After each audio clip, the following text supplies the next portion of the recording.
Anda masih mengikuti www.radiomesra.com. 102,8 FM San Mesra dimanapun berada. Untuk hari ini kembali kita bersama di obrolan sore Ramadan terkait iman dan Islam. Dan hari ini karena Bang Ude ada di luar daerah, kita akan coba dulu menghubungi untuk di sore ini. Ya, mudah-mudahan bisa tersambung.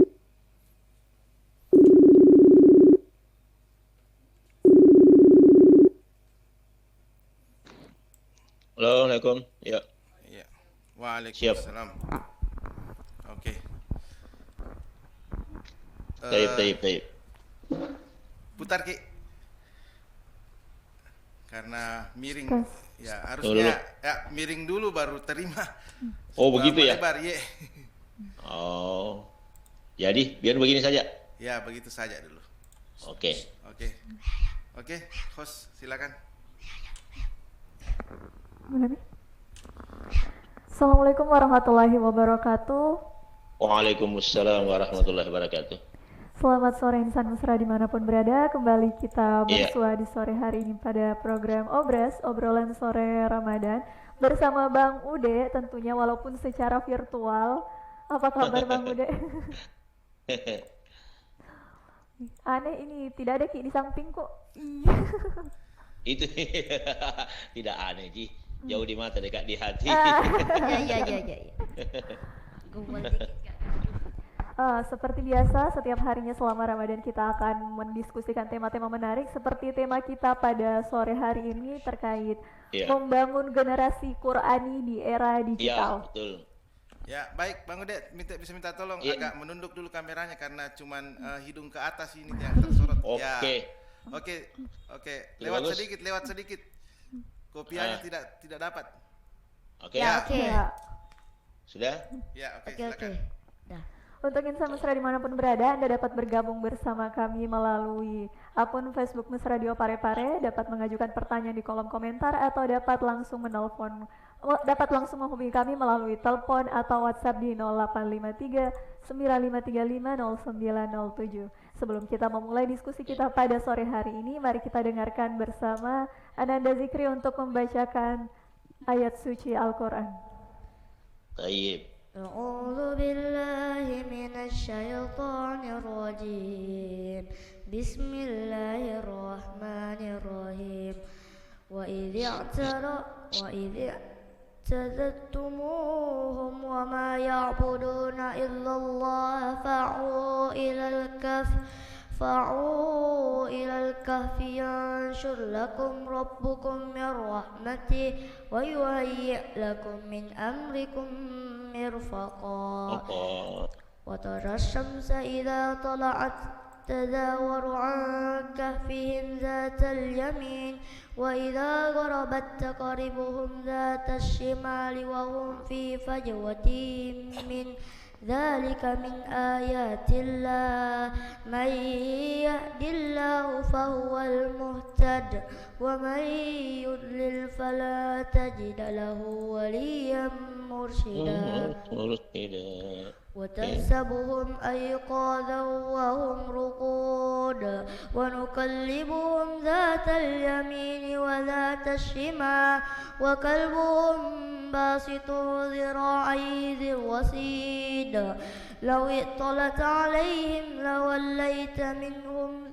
فرارا ولملئت منهم رعدا وكذلك بعثناهم ليتساءلوا بينهم قال قائل منهم كم لبثتم قالوا لبثنا يوما أو بعض يوم قالوا ربكم أعلم بما لبثتم فابعثوا أحدكم بورقكم هذه إلى المدينة فلينظر أيها أزكى طعاما فليأتكم برزق منه وليتلطف ولا يشعرن بكم أحدا إنهم إن يظهروا عليكم يرجموكم أو يعيدوكم في ملتهم ولا تفلحوا إذا أبدا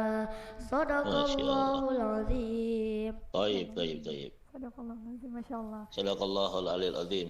Ya, demikian pembacaan ayat suci Al-Quran oleh Ananda Zikri. Selanjutnya kita masuk untuk mendengarkan fadilah malam ke-13 sebelum kita Mungkin sebelum masuk kita mau tahu dulu ini posisi nih Bang Ude di mana, karena Pak Dewan ini sudah bilang, "Weh, main di luar Pak Ustaz." Main di luar.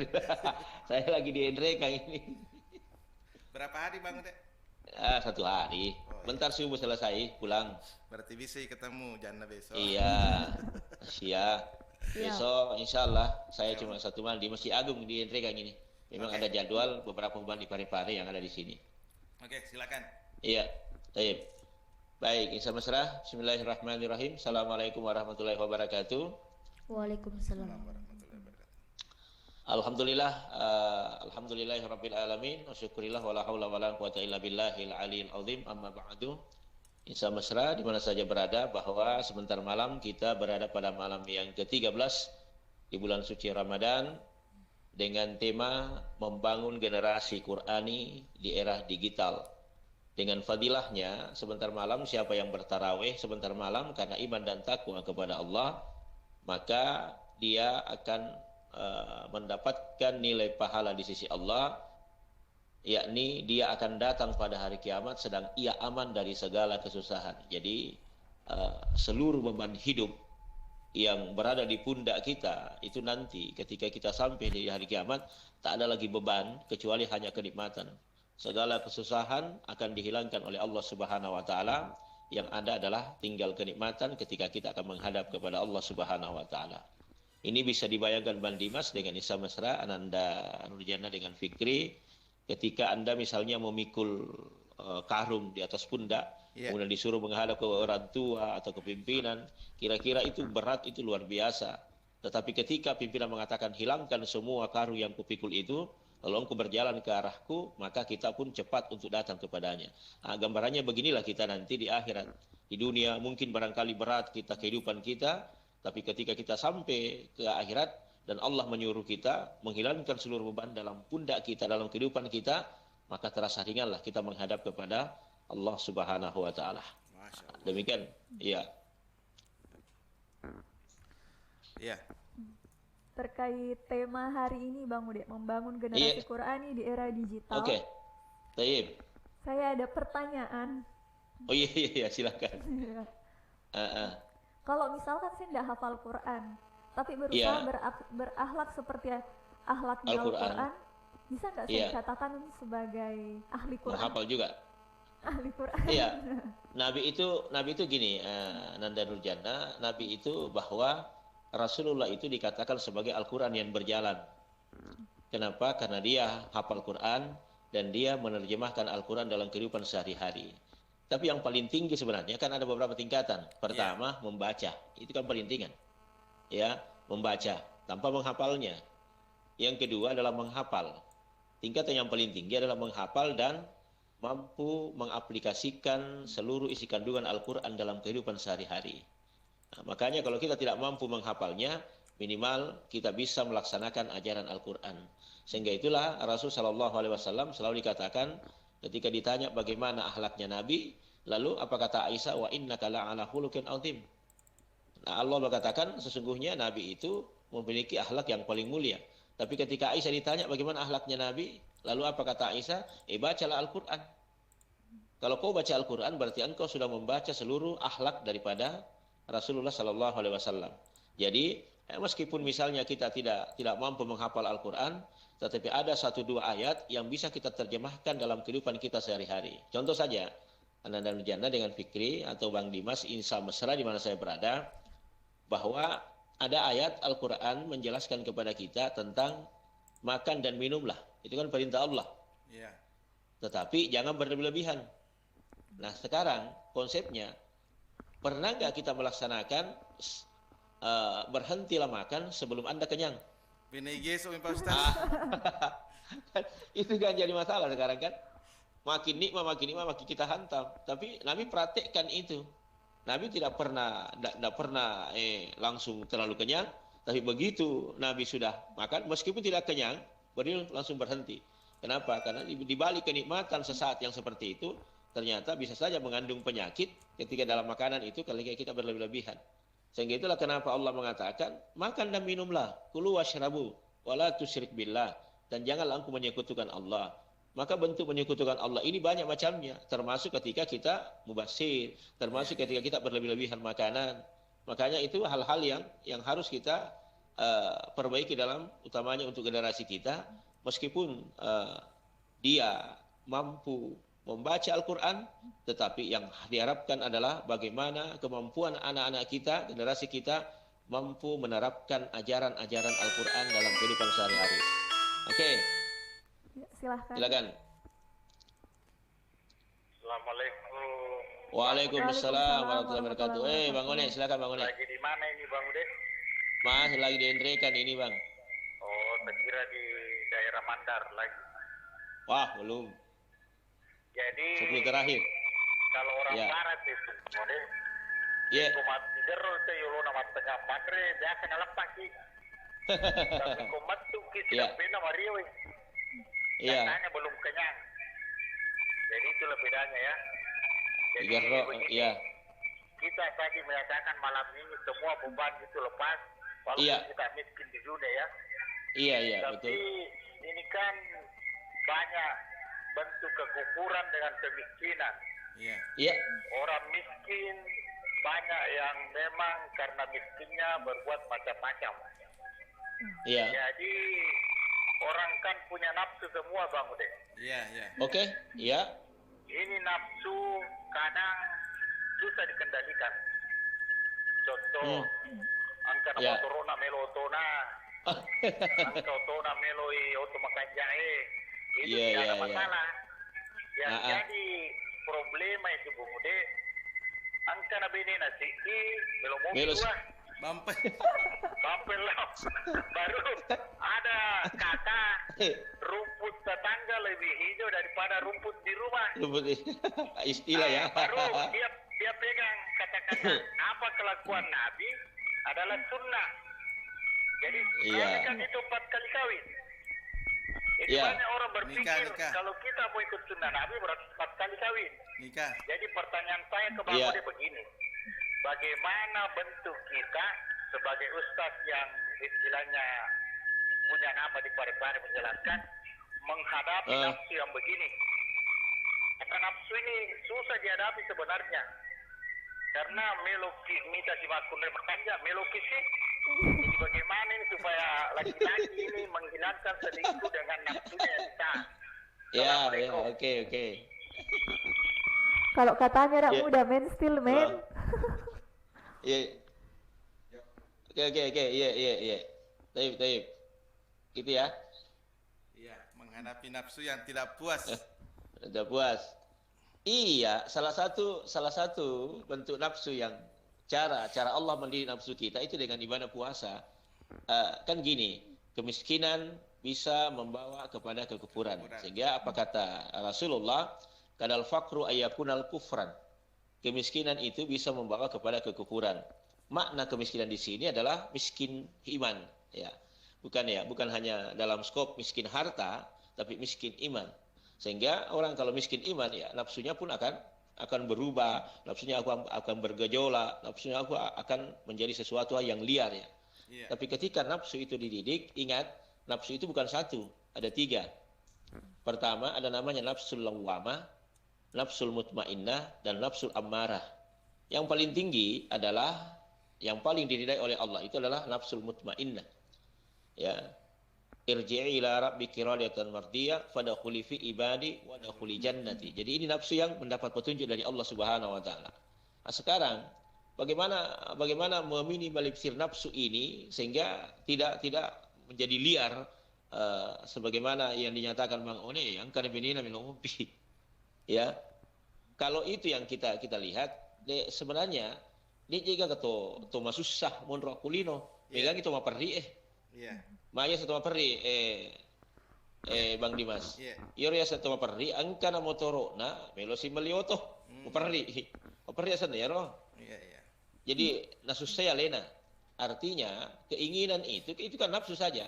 Hmm. Coba lihat bagaimana ketika kita buka puasa, itu kan permainan nafsu di situ. Semua makanan kita ambil, tapi begitu kita minum air, ya selesai sudah. Iya, Tidak iya. ada lagi keinginan yang lain. Artinya itu kan sesaat saja. Berarti memang ada nafsu yang harus kita didik dengan baik, itu dengan menjalankan ibadah puasa. Selama dia beriman dan bertakwa kepada Allah, maka insya Allah nafsu itu bisa kita kendalikan dengan baik dan bisa kita tata dengan baik. Bahwa semua ini adalah permainan daripada nafsu saja. Oleh karena itulah, maka yang harus kita pegangi di sini, yang harus kita perbaiki, sehingga keinginan itu boleh jadi banyak, tetapi meskipun ya kemampuan kita tidak sampai di sana, maka yang harus kita perbaiki adalah perbanyaklah dulu bersyukur kepada Allah Subhanahu wa taala. Iya. Ini tingkatan yang bagaimana memperbaiki nafsu kita, yakni dengan banyak bersyukur kepada Allah Subhanahu wa taala. La in takartum la azidannakum wa la in kafartum inna adzabi lasyadid. Jadi ketika engkau memiliki kendaraan, ya alhamdulillah. Itu bahasa juga sederhana, bahwa mengucapkan alhamdulillah berarti ini tanda kita berterima kasih kepada alhamdulillah angkana motorku maka pembeli mulai Iya. sepeda lalu mi Iya. kata yang sepeda alhamdulillah angkamu sepeda maka pembeli mulai pada itu malalem mi kan gitu. Jadi kalau diajarkan oleh ulama kita, kalau engkau melihat dunia maka menengoklah ke bawah, tapi kalau engkau melihat akhirat silakan menengadah ke langit. Maknanya itu ketika kita menengok dunia, melihat dunia, lihatlah ke bawah. Yang punya mobil, alhamdulillah ada mobil. Tetangga sebelah kan motor gitu. Iya, iya. Yang punya motor, alhamdulillah ada motor. Tetangga sebelah cuma sepeda. Iya. Bagaimana kalau akhirat kita melihat? Kalau kita melihat akhirat, menengadah ke atas. Kenapa dia rajin sholat? Kenapa saya tidak? Kenapa dia bisa mengaji? Kenapa saya tidak? Kenapa dia bisa belajar Islam, memahami Islam? Kenapa saya tidak? Itu kan motivasi terbalik. Jangan terbalik ketika dunia melihat ke atas, ketika akhirat melihat ke bawah. Curug memang. Tak balik itu. Di situlah nafsu kita yang apa namanya tidak bisa kendalikan. Sebab kalau yang sepeda melihat yang naik motor melihat yang naik mobil, yang naik mobil melihat yang naik pesawat, susah. Karena kemampuan kita tidak sama kan? Gitu. Iya. Jadi Bang One, kuncinya itu aja. Perbanyaklah bersyukur kepada Allah dengan makna kalimat alhamdulillahi rabbil alamin. Insyaallah kalau kita diberi kemampuan, insyaallah Allah akan penuhi semua itu. Ya. Wingar rasa di kata-kata beberapa tahun yang lalu Bang Ude. Kalau kemak diori sunnah Rasul, mak bini-bini tapi anak darah melu bini tania janda. Beda. Jadi sunnah Nabi itu, Bang Dimas, sunnah Nabi betul. Nabi itu melaksanakan nikah berkali-kali.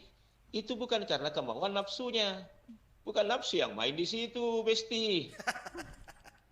Yang main di situ adalah petunjuk Allah. Harus dipahami dulu makna itu ayat fankihu ma ta'abalakum minan nisa'i masna wa thulatsa wa ruba'.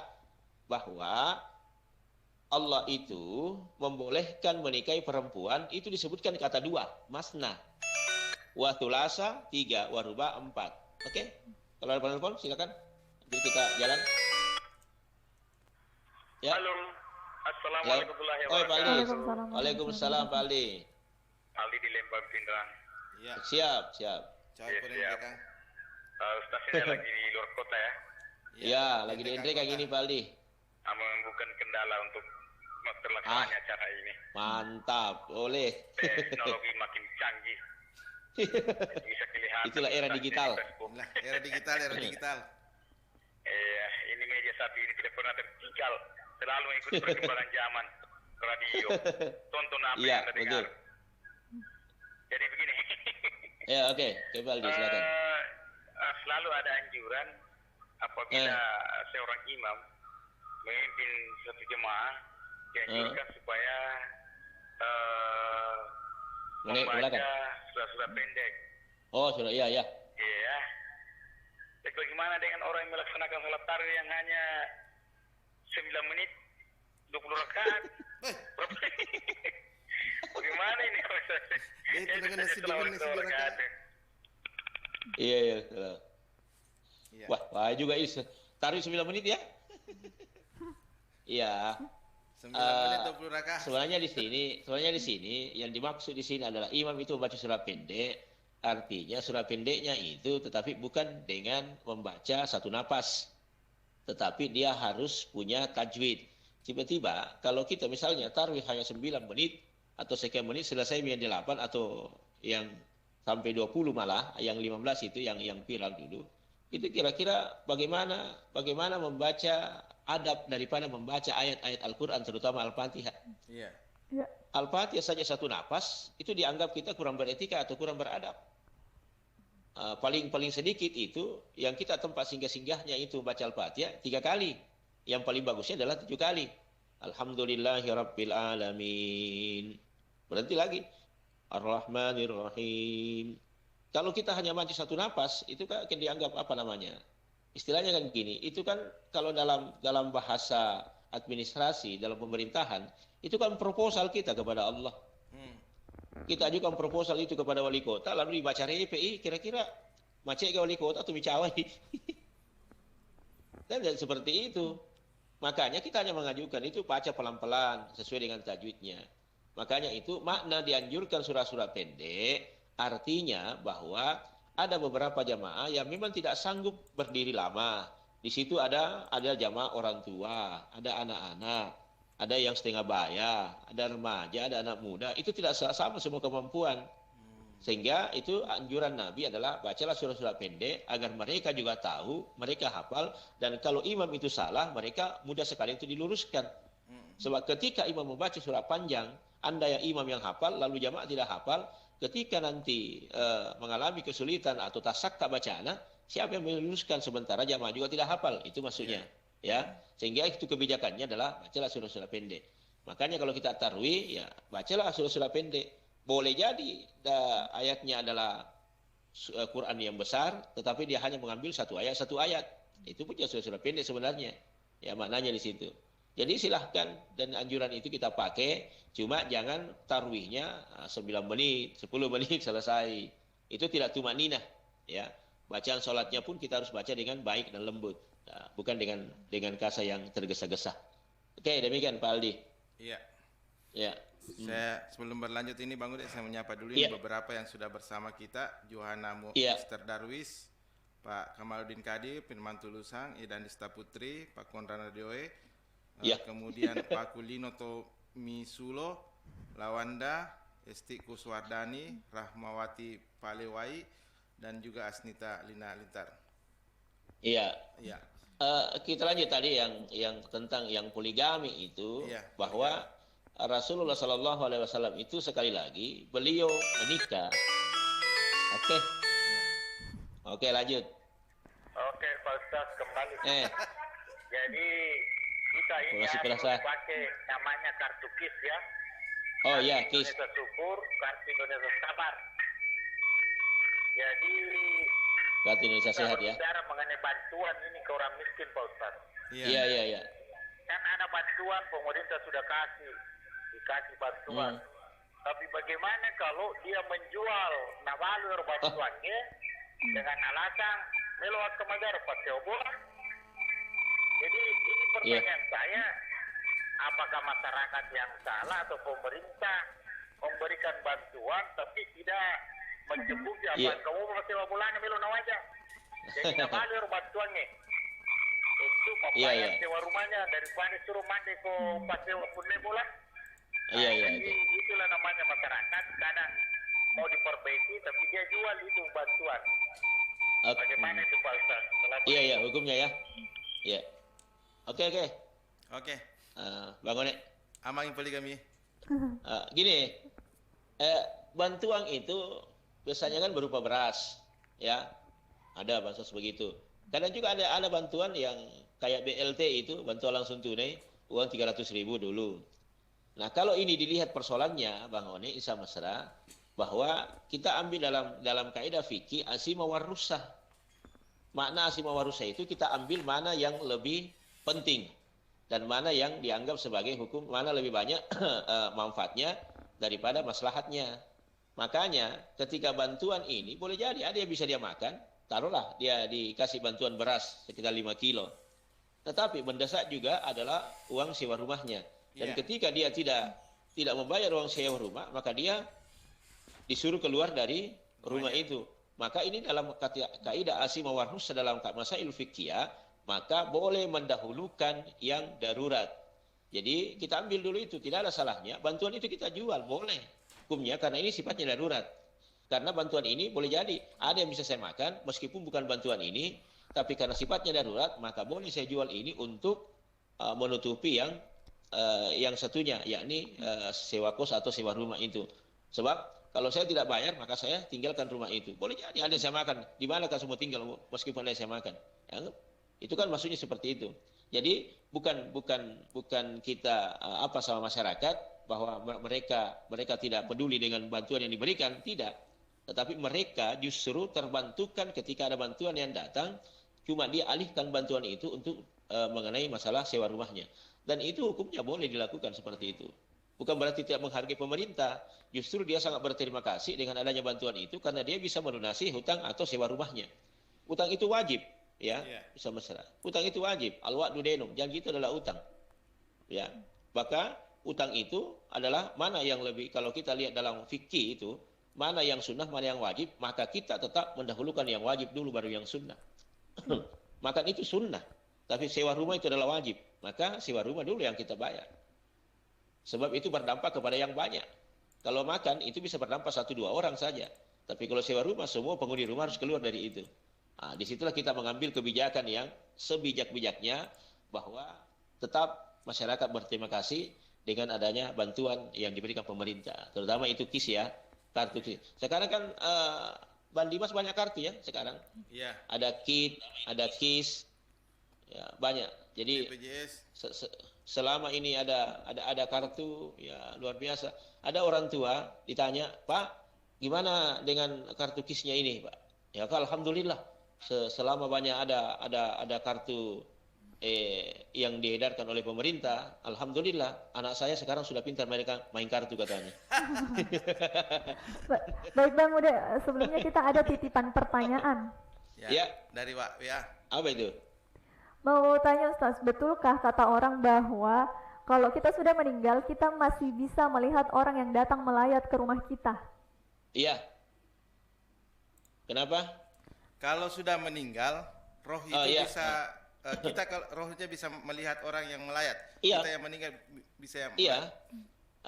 Gini ya, dalam saya baca satu buku itu orang yang mati nanti tersadar bahwa dia sudah meninggal dunia ketika dia melihat jasadnya dikerumuni oleh keluarganya. Baru dia sadar, oh ternyata saya sudah meninggal dunia.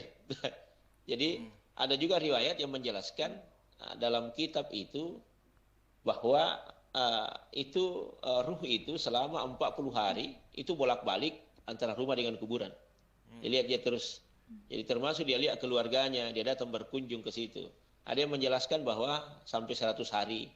Kalau keterangan dari Pak Prof. Dr. Kiai Haji Rahim Arsyad, itu beliau biasa menerangkan itu sampai ke malam ke-1000-nya. Ya, malah lebih tinggi lagi.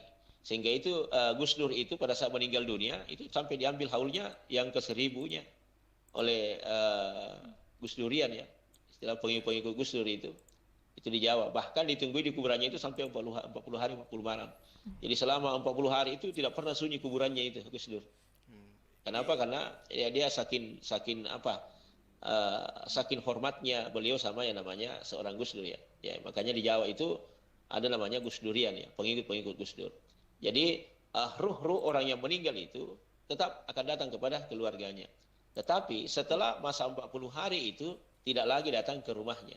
Tapi dia kembali tempatnya namanya fi'a'la illiyin. Maknanya fi'a'la illiyin itu bukan surga ya, tapi makna di situ fi'a'la illiyin adalah taman-taman surganya Allah Subhanahu wa taala. Jadi semua ruh-ruh orang yang baik di situ ditempatkan tidak langsung masuk surga, tapi dia berada pada taman-taman surganya Allah, dan disitulah melakukan penantian sampai dunia akan kiamat. Setelah dunia akan kiamat, maka mereka akan dikembalikan dan mereka dikumpul di namanya pada masyhar. Seperti itu, Ananda. Oke, Bu Esti itu jawabannya. Ustaz, saya mau tanya lanjutan dari pertanyaannya Apa itu? Ibu yang tadi Oke. soal kematian. Tapi kan Eh, setahu saya Ustaz, ya mohon dikoreksi kalau Iya. salah. Kalau kita sudah Oke. masuk di kubur, kan datang malaikat interview, Ki. iya. Jadi kalau misalkan bolak-balik Wawancara ya. tuh, Kenapa malaikat interview kita, yang wawancara kita, itu Jadi yang siapa yang dipakai di diinterview? alam kubur itu bukan ruh. Itu namanya al-hayat. oh, Karena kita itu memiliki dua. Ada ruh, ada namanya al-hayat. Hayatun nafas. Jadi yang ditanya itu adalah dalam bentuk ibadah kita. Makanya 7 langkah meninggalkan kuburan Iya. itu sudah datang malaikat mungkar nakir menanyakan beberapa hal. Warabbuka man nabiyuka. Menurut riwayat itu sampai 7 hari 7 malam. Masa dia ditanya. Jadi bukan 1 hari, bukan 1 jam. Sampai 7 hari 7 malam kita ditanya di alam kubur.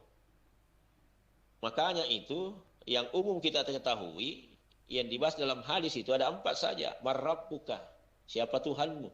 Maka itu maknanya adalah ibadah salat. Jadi semua pertanyaan itu adalah dalam rangkaian ibadah salat. Man nabiyuka, man kitabuka, man kiblatika.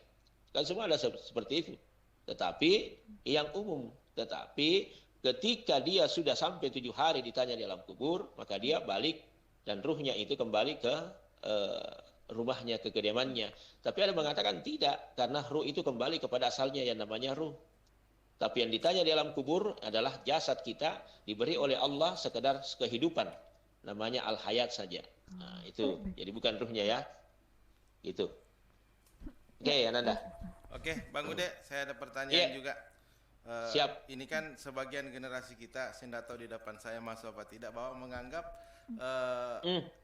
cara-cara Islam itu cara-cara yang kuno, Kolot. kolot. Ya, kolot ya. Nah, oh sedangkan tentu tidak. oh, tidak katanya. Nah, sedangkan kita lihat sekarang berjamur juga rumah-rumah tahfiz dan sebagainya. Bagaimana itu, Bang Ude? Artinya apakah pengkaderan ini tidak berhasil di masyarakat atau tidak? Iya, gini Bang Dimas, bahwa yang harus kita perhatikan adalah bagaimana perilaku anak didik kita, santri kita. Di pesantren itu, di pesantren itu Insan Mesra, di situ bukan hanya dididik dalam pendidikan agama, tidak hanya dididik dalam fikihnya, tidak hanya dididik dalam akhlaknya, tetapi seluruh rangkaian agama itu yang disebut dalam Al-Qur'an itu adalah fisil mikafah. Jadi udkhulu fisil mikafah, bahwa di situ adalah bagaimana memainkan peranan itu agama, bukan hanya akidahnya, bukan hanya ibadahnya, tapi yang paling penting adalah akhlaknya. Nah, sekarang bermunculan yang namanya pondok-pondok tahfiz itu hanya mengarah kepada hafalan tok, tanpa harus memperhatikan bagaimana perilaku anak santri kita, anak didik kita. Sebenarnya menjamurnya seperti itu bagus ya. Persoalannya mereka punya akhlak apa tidak? Ya, ya, ya. Karena itu yang tidak ada. Itu yang tidak ada sekarang. Kita gembira dengan yang seperti itu, banyak penghafal Al-Qur'an. Tetapi fenomenanya ya, kalau hanya banyak saja menghafal Al-Qur'an lalu tidak ada penerapan dalam kehidupan sehari-hari, itu kan yang fatal. Sehingga boleh jadi ingat Sayyidina Ali bin Abi Thalib itu mati ditikam oleh penghafal Al-Qur'an, Ibnu Muljam. Iya. Itu di zaman Nabi, di zaman sahabat itu betapa hebatnya ini penghafal Al-Qur'an. Kok bisa melakukan yang seperti itu? Apa yang tidak ada? Akhlaknya. Akhlak apa itu? Tidak saling menghargai. Karena ini yang khawatirkan. Ketika dia menghafal Al-Quran, dia mengatakan, saya sudah hebat, sudah bisa hafal Al-Quran. Ya, ya, ya. Itu kan bahasa kesombongannya seperti itu. Berarti mereka tidak memiliki akhlak. Makanya ketika ada anggapan bahwa Islam itu adalah kolot, bukan kolot sebenarnya. Tetapi perkembangan itu yang dilakukan, lihatlah, pesan moral daripada Islam itu adalah sesuai dan mengikuti seluruh perkembangan zaman. Sehingga menjamurlah busana-busana muslim, menjamurlah yang namanya kelompok-kelompok yang hijrah, menjamurlah kelompok-kelompok majelis taklim. Itu kan bagian daripada euforia kebangkitan Islam. Dan itu menjawab tantangan bahwa Islam itu bukan agama yang kolot, penganutnya tidak kolot, tapi dia dia bisa berkolaborasi dengan zaman dan bisa berkolaborasi dengan siapa saja. Karena prinsipnya ajaran Islam menganut ajaran yang universal. Semua kalangan bisa masuk, semua kalangan bisa terima, tapi persoalannya adalah ketika dia mampu beriman kepada Allah dan Rasulnya Muhammad SAW. Nah, jadi khawatirannya di situ Bang Dimas, insan besar adalah jangan sampai kita menghafal Al-Quran lalu tidak ada akhlak dalam menghafal Al-Quran itu. Nah, itu yang kita khawatirkan. Jadi bukan sekedar mentok di hafalan, tapi aplikasi Iya, juga harus aplikasi. Qurani. Iya. Jadi yang paling tinggi sebenarnya bukan hafalannya, yang paling tinggi adalah bagaimana menerapkan ayat-ayat dalam Al-Quran itu dalam kehidupan sehari-hari. Contoh ya, kalau kita misalnya kita baca Bismillahirrahmanirrahim. Apa makna Bismillah dengan menyebut namanya Allah? Artinya kita hanya diajak bersikir untuk lebih banyak menyebut namanya Allah dalam artian bahwa dalam setiap kehidupanmu, kau masuk dalam kamar mandi, sebut namanya Allah. Keluar dari rumah, sebut namanya Allah. Itu kan aplikasi dalam kehidupan kita. Berteman itu sebut namanya Allah. Bahwa saya bertemu dengan dia karena Allah, berpisah pun karena Allah Subhanahu wa Ta'ala. Iya. Ketiklan. Iya. Jadi apapun yang kita lakukan, bahwa semua itu mendapatkan keridhaan Allah Subhanahu wa Ta'ala. Ya, gitu. Iya. Lanjut lagi Pak Ustadz. Ini kan salah satu tempat atau membangun generasi Quran itu adalah di pesantren. Tadi Pak Ustadz sempat singgung. Tapi bagaimana pesantren ini kan juga banyak dicap sebagai sarang-sarang teroris dari pemerintah sendiri. Nah, kita kan masyarakat juga jadi bingung. Memasukkan anak di pesantren, tapi harus hati-hati juga karena jangan sampai anak menjadi teroris. Iya. Karena gini, ada ajaran dalam Islam. Pesantren itu sebenarnya mengajarkan pendidikan akhlak, pendidikan budi pekerti. Pesantren mengajarkan orang bagaimana beribadah dengan 4 mazhab yang kita ikuti. Jadi diajarkan semua. Mereka tidak fanatik dalam satu mazhab. Tapi meskipun misalnya pesantren DDI misalnya, dia bermazhab Syafi'i, tapi dia pelajari semua 45 mazhab. Tapi mereka tidak fanatik dalam satu mazhab, meskipun mereka mengikuti mazhab Imam Syafi'i. Mereka tidak menafikan tapi mereka mengambil pelajaran itu bahwa memang ada perbandingan dan ada perbedaan. Tetapi ada memang yang pesantren yang mengajarkan bahwa jalan satu-satunya jalan masuk surga adalah dengan memerangi orang-orang kafir. Itu fanatisme buta yang seperti itu. Itu banyak diajarkan seperti itu dan kita khawatir ya. Oke. Ya, kita terima telepon terlebih dahulu. Oke. Ya, ini pesantren kita cerita Pak Ustadz ya. Oke. Kan baru-baru ini pesantren di daerah Kediri kalau nggak salah itu naungan anggota tapi setelah lalu dulu ini jadi dilema juga masyarakat. Bagaimana kita masukkan anak pesantren kita? Nggak beda gitu taruh lagi. Banyak orang kan. Ya, justru ini kan. Dan ini yang punya pesantren malah membohongi orang tuanya bahwa yatim kamar mandi. Jadi pertanyaan Bang One, adakah orang pembohong tidak berdosa? Maksudnya adakah cara berbicara kita atau bentuk bagaimana supaya bohong itu tidak mendapatkan dosa? Atau memang bohong semua mendapatkan dosa? Kata bohong ya. Bagaimana bohong ini supaya orang tidak berdosa untuk berbohong untuk kebaikan. Assalamualaikum. Waalaikumsalam. Pada hakikatnya itu Bang Ode, bohong itu adalah dosa. Bohong itu ayatul munafiku salasa. 3 cirinya orang yang munafik. Yang pertama, ketika dia berbicara dia dusta. Ketika dia dipercaya dia khianat. Kemudian kalau dia apa istilahnya lagi itu wa idza haddatsa kadzaba wa idza tuminahana. Dan ketika dia diberi kepercayaan, maka dia tidak mampu memegang kepercayaan itu, maka dia lebih banyak melakukan kebohongan. Jadi tidak ada bohong yang mengandung sebuah nilai ibadah.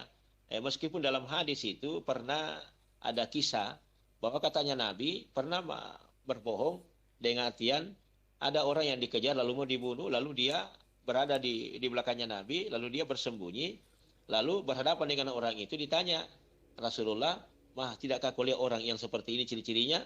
Karena saya ingin membunuhnya. Lalu Nabi membelakangi berhadapan dengan orang itu, lalu Nabi mengatakan saya tidak lihat, karena memang orang yang bersembunyi di belakang Nabi. Ma bicara tulis Nabi tulis Nah, ini hadisnya harus kita tahu betul bahwa apakah ini hadisnya sahih ataukah memang dhaif. Dan ternyata setelah diteliti, sifat Nabi itu bukanlah pembohong. Sifat Nabi itu jujur. Dalam artian bahwa Rasulullah 63 tahun umurnya tidak pernah berbohong meskipun hanya satu kali.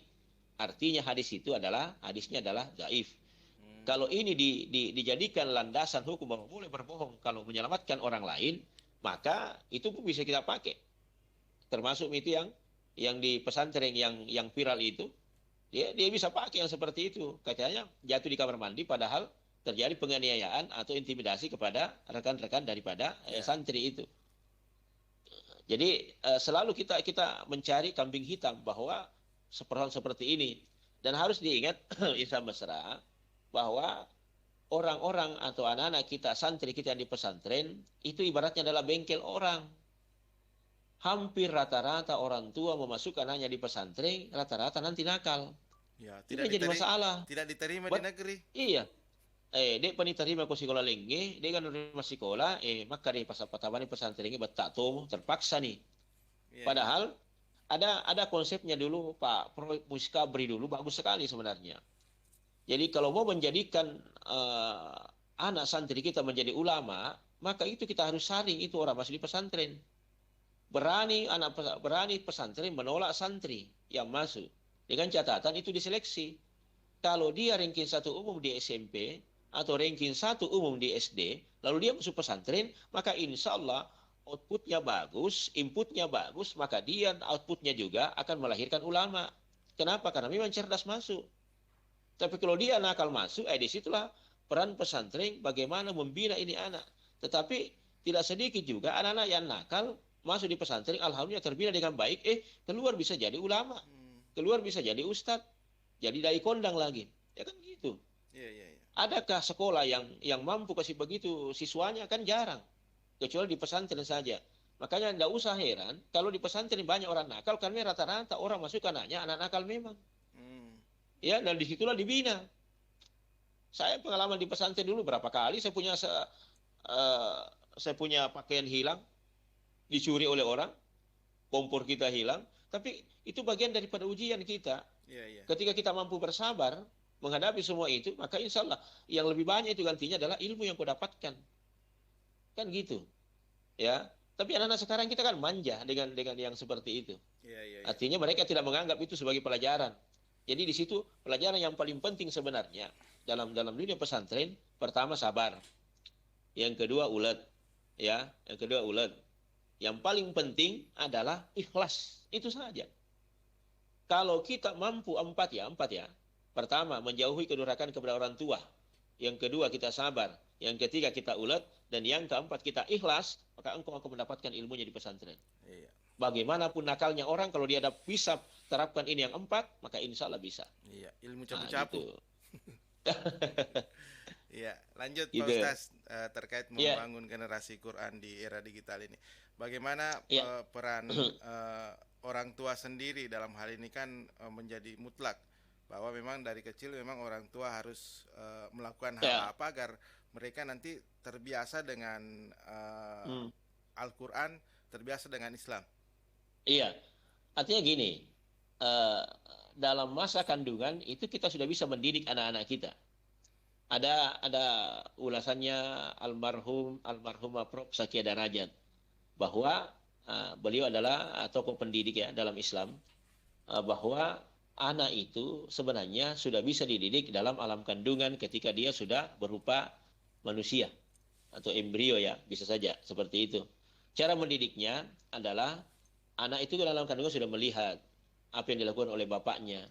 Sehingga ada dulu sinema yang dibintangi oleh John Travolta. Itu di Amerika itu sudah diperlihatkan ternyata anak dalam kandungan itu melihat gerakan-gerakan ibunya, bapaknya. Jadi ketika bapak itu memimpin sholat, maka anak pun melihatnya, ternyata bapakku biasanya seperti ini sujud. Kenapa perempuan pada saat mau melahirkan itu dianjurkan lebih banyak sujud kepada Allah Subhanahu wa taala. Kalau perlu tambah durasi sujudnya kepada Allah. Yang pertama, karena itu adalah pendidikan. Pendidikan sujud ya. Yang kedua adalah anak itu supaya ibunya mampu dan bisa memudahkan saat dia melahirkan anaknya. Makanya itu, kalau usia kandungan sekitar 7 bulan, mau 9 bulan, itu dielus perut dari atas ke bawah dengan membaca La ilaha illa anta subhanaka inni kuntu minak zalimin. Itu kan mendidik seperti itu. Jadi ketika dia lahir, dididik lagi dengan apa? Perdengarkan kalimat yang paling indah, namanya kalimat azan. Di telinga kanannya kalau dia laki-laki, kalau di telinga kiri perempuan cuma dikomatkan saja. Nah, itu baru lahir, sudah dididik. Yang ketiga, setelah dia lahir, maka didik lagi dengan hakikah. Jadi hakikah lagi. Diajarkan itu anak bersedekah waktu kecil, disembelihkan kambing, lalu panggil tangga untuk makan. Artinya ini bagian daripada sedekah. Jadi sudah ada pendidikan karakter di situ. Anak insya Allah malumpui matu mabesa nih. Dia nama seke. Karena masih kecil sudah bisa bersedekah. Meskipun itu terwakili kepada perbuatan kedua orang tuanya. Nah, gitu. Jadi itu bagian pendidikan. Nah, jadi apalagi kalau pendidikan Qur'ani sekarang, itu sangat bisa sekali. Ketika anak masih kecil kita ayung, bacakan selawat. Ataukah ibunya menghafal surah-surah pendek, baca saja itu sambil mengayung anak, bukan dengan lagu-lagu cinta, apalagi lagu-lagu yang kasmaran. Iya. Nah, itu kan yang banyak kita kan. Kalau diayung anak, lagu-lagu cinta satu malam.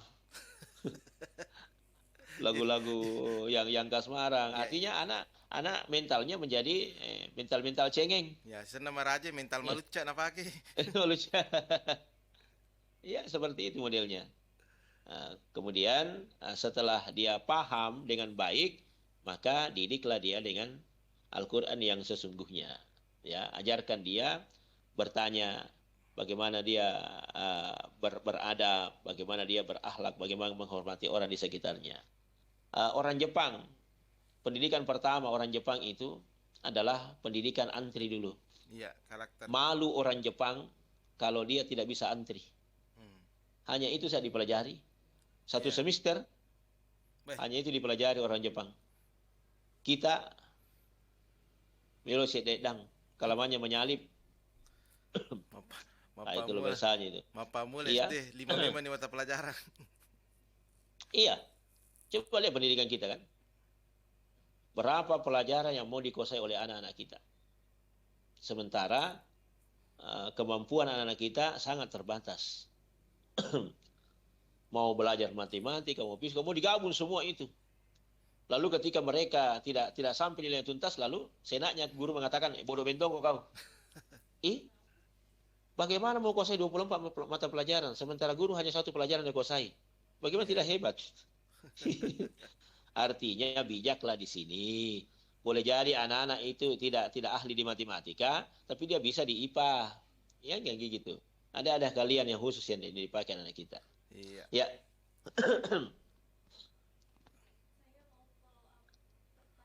Oke? Ada pertanyaan di WA? Iya. Follow up pertanyaan. Saya mau memfollow up terkait pertanyaannya Bang Dimas tadi terkait peran orang tua. Kan saya pernah dengar begini. Didik anakmu 25 tahun sebelum ia lahir. Oh iya. Tapi ada juga yang saya lihat soleh sekali orang tuanya, tapi anaknya astagfirullah. Dan sebaliknya juga begitu, orang tuanya bukan yang religius, tapi anaknya masya Allah, bahkan ada yang sampai bisa menirukan 15 cara murattalnya imam besar, padahal dia bukan dari keluarga yang religius, tapi menjadi anak yang seperti itu. paham Quran. Bagaimana itu? Gini anak Nurjana, harus dipahami, apakah semua anak Nabi jadi Nabi? Tidak. Tidak kan? Termasuk bagaimana anaknya Nabi Nuh jadi pembangkang. Tapi kok justru berbanding terbalik. Ada orang yang sekarang melahirkan anak, orang tuanya boleh jadi peminum, ya, boleh jadi pemjudi. Tapi kok anaknya, bisa jadi imam. Jadi begitu. Apa artinya itu? Hidayah itu bukan dari manusia. Hidayah itu datanya dari Allah Subhanahu wa taala. Cuma memang ada usaha yang dilakukan oleh orang tua, ya. Kan rata-rata seperti itu. Tidak mutlak kan kalau dia anak kiai maka anak juga jadi kiai, kan tidak. Ya seperti itu. Artinya bahwa tergantung bagaimana proses pendidikannya yang dilakukan. Kalau kita pendidikannya bagus, maka insya Allah yang keluar juga adalah yang bagus. Tapi kalau proses pendidikannya tidak benar, maka ya, nah mungkin juga kita berharap dia menjadi anak yang benar karena proses pendidikannya tidak benar. Artinya orang tua ada di sini, pendidikan yang pertama dilakukan adalah al-madrasatul ula. Bahwa rumah tangga itu, ibu itu adalah pendidikan yang pertama bagi anak-anaknya. Pendidikan apa yang dimaksud di sini? Bukan membaca dan bukan menulis. Tapi disinilah digembleng, disinilah ada pendidikan karakter dari seorang orang tua kepada anaknya. Minimal orang tua tidak pernah berbohong kepada anak, maka anak pun akan melahir sebagai orang yang tidak juga suka berbohong. Ya, itu pendidikan karakter yang pertama dilakukan. Ya. Yang kedua, orang tua biasa rajin membawa kita kepada keluarganya, adiknya, kakaknya, sepupunya, diperkenalkan. Maka ini pendidikan yang kedua, namanya pendidikan silaturahmi. Innamal mu'minuna ikhwatun fa aslihu baina ahawaikum wattaqullaha la'allakum turhamun. Sila itu artinya tali, rahim itu artinya kasih sayang. Silaturahim itu adalah hubungan tali kasih sayang. Jadi diajarkan. Jadi ada pemberian penerangan kepada anak-anak waktu itu adalah memperkenalkan ini keluargamu. Saya ada cerita menarik waktu baru muncul yang namanya Facebook di HP Android. Masa pusisa nih. Tapi napai pasti runtuh. Tamak kedengkor sapu semua. Saya kira berteman kini. Tamak kedengkor namanya kak berteman aku jenah. Masa pusisa aku tuh. Maksudnya itu. Dia berteman di FB. Tapi kan orang tua kan belum tersentuh dengan belum tersentuh dengan HP Android. Ya, sehingga salah paham juga kan seperti itu. Ya. Ya. Selanjutnya Pak Ustaz ini terkait media sosial. Nah, era sekarang kan pasti kita juga tahu bahwa memang banyak produksi informasi-informasi yang memang sengaja dihadirkan untuk mendiskreditkan Islam gitu kan seperti itu. Nah, sedangkan anak-anak sekarang, anak-anak kecil saja yang belum mengerti bicara Kak, itu akhirnya tantrum kalau tidak dikasih HP. Nah, HP itu kan informasinya bebas. Bagaimana dengan itu Pak Ustaz? Iya, ini tergantung kebiasaan dari orang tua saya kepada anaknya. Jadi kan begini, Bandi Mas, Insan Mesra, kita itu kan selalu mau mengatakan yang penting anakku diam, jangan menangis, ya kan gitu. Jadi segala cara kita lakukan, yang termasuklah pemberian HP. Padahal kita sudah gagal mendidik anak kita kalau dikit-dikit HP. Kenapa? Karena dia ketergantungan di situ. Sebab nanti dia bisa tidur kalau ada HP pegang. Nanti dia bisa bermain kalau ada HP, sehingga mereka tidak lagi kreativitas. Jadi kita telah membunuh kreativitasnya anak-anak dengan digital seperti itu. Tapi digital itu dalam dunia barat, dunia Eropa, itu dilakukan dengan pembelajaran.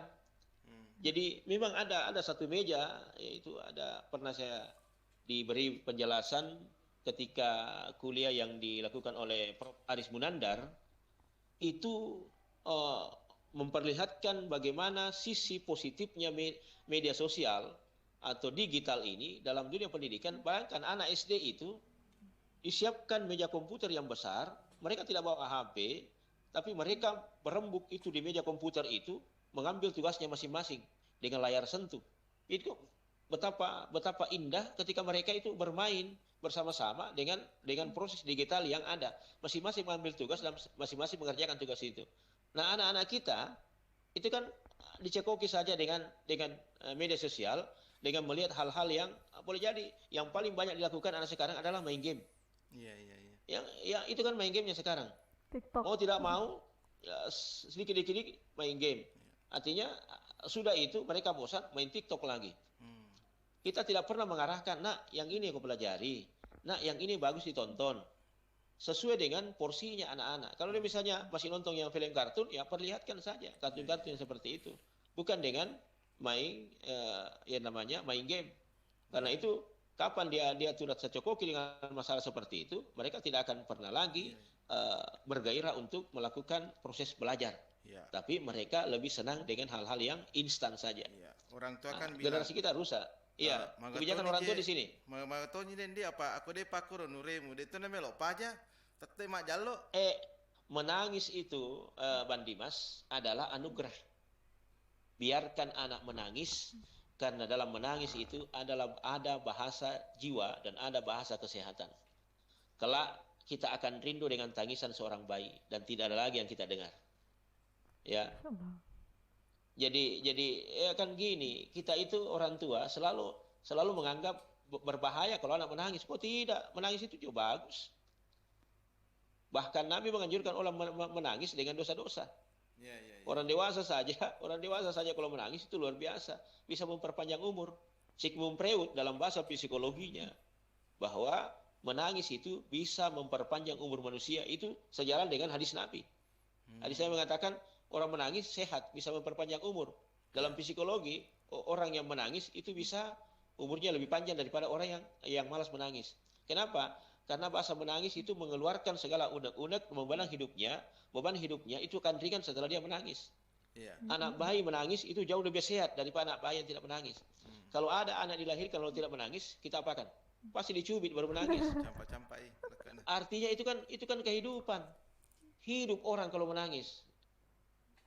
Jangan ragu kalau anak menangis. Justru itu kebaikan. Iya. Justru itu mencegah supaya tidak jadi pembiaran ya, karena Iya. bisa jadi itu akan menjadi senjatanya anak.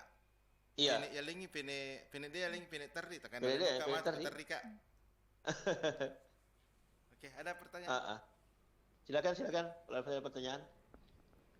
Kalau nak bilang iki orang cengeng bang. Enggak apa-apa. Cengeng dia. Pengalaman pikir terri Pak Ustaz. Cengeng. Ananda Nurjannah, cengeng itu bukanlah aib. Ya, cengeng itu bukan aib.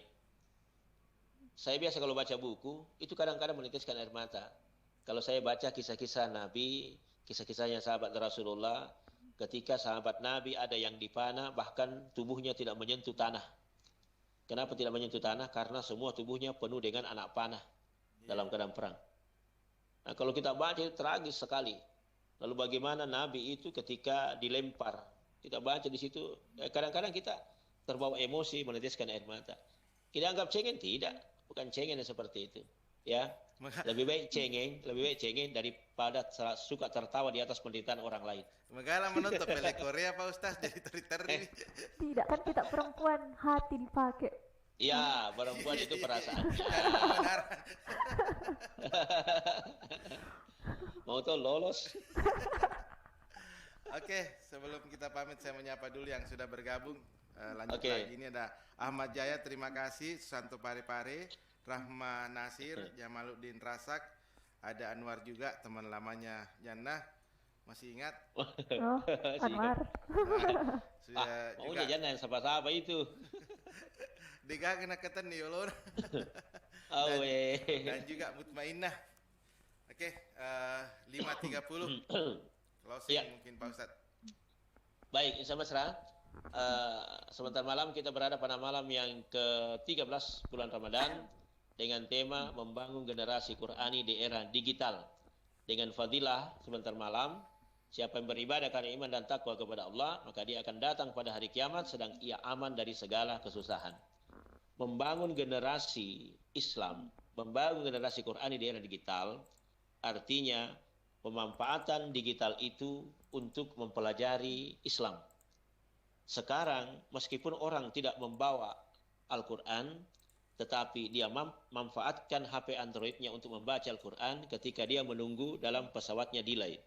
Ketika dia menunggu teman, ketika dia menunggu jadwal, maka disitulah dimanfaatkan media untuk kita membaca Al-Quran tanpa membaca Al-Quran dalam bentuk kitab. Nah, itu boleh dilakukan. Inilah bagian salah satu bagaimana pemanfaatan digital untuk membaca Al-Quran, bagaimana memanfaatkan digital untuk membangun generasi yang Qurani yang lebih baik lagi.